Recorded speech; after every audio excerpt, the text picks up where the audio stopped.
I heard of one lady, in brief summary. She was born in a poverty-stricken village in Maharashtra, India. She never really had any education. When she was a little girl and wanted to go to school, her family made her take care of the buffaloes. When she was 8 years old, she was married. I think actually she was 9 years old. She was married to a man who was about 30. By the time she was 19, she had 3 sons, and she was pregnant. A mafia type of person who was exploiting the people of the village was especially forcing the women of the village to work really hard and paying them practically nothing. And everyone was afraid. But Sindhutai told the local collector, who was overseeing the police, and that person was stopped from what he was doing. But he was so angry. He went and told Sindhutai's husband a lie. He said, "You are such a fool. Your wife is having affairs with so many men. In fact, the child that is within her womb is my child, not yours. I've been having sex with her.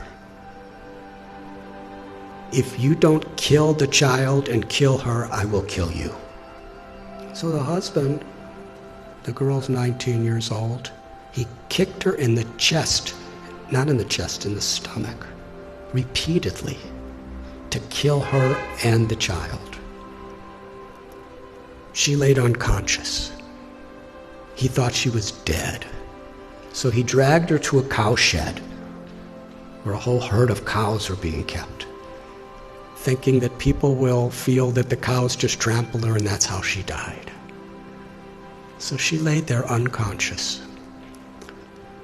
And when she woke up, she said, she found one cow standing right above her, protecting her. There were all these buffaloes and oxen and cows walking, and they would have certainly trampled her. But this cow was keeping everything away from her. And even when the in-laws came to make sure she was dead, the cow chased them away with their horns and stood over her. She came to consciousness and gave birth to a baby girl under the cow. And she said she took a rock and cut her umbilical cord. Took about 20 slices to get free from it. And for hours and hours, the cow protected. And Sindhutai, when she got enough strength, she embraced the cow and promised, "As you protected me when I was in great need, I will protect others who are in need." It's a long story, but no one would have her back. Her own family rejected her, her biological family, because according to their tradition, once you're married, you could never come back home. A foolish tradition, as many are these days. In order to not be exploited, she was sleeping in a crematorium with her little baby child. And she would collect wheat that people would put around the dead bodies, and she'd mix it with water and cook it on the fires of the dead corpses. It became such a depressing life for her. She decided, I don't want my child to live like this. So she was going to commit suicide.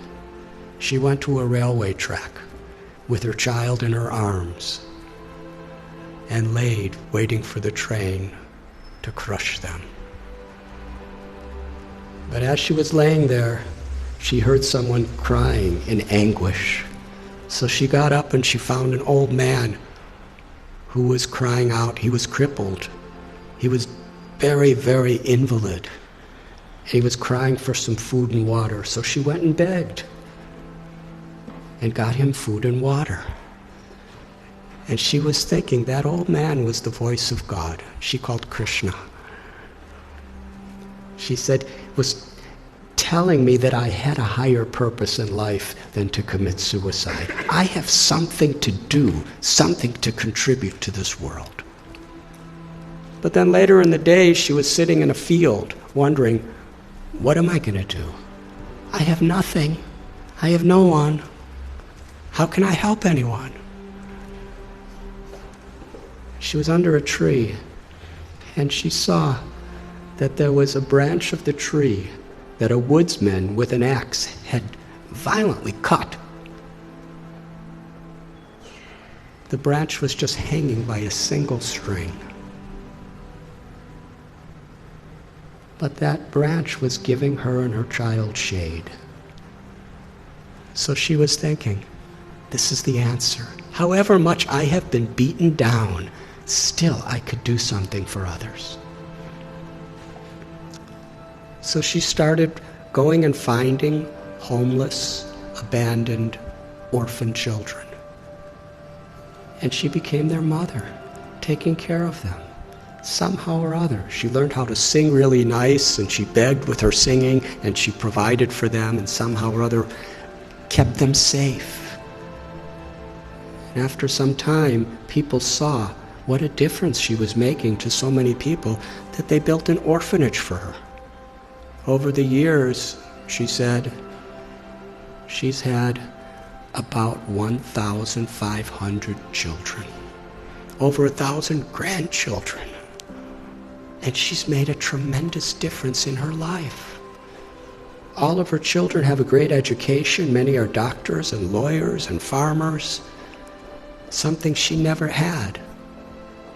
She's won so many awards internationally for her accomplishments.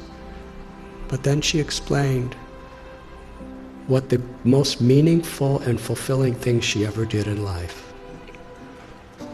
Years and years later, after the president of India gave her awards and governors of states and international awards, this really old man came to her orphanage. He was starving. He was sick. He was homeless. He was asking for shelter.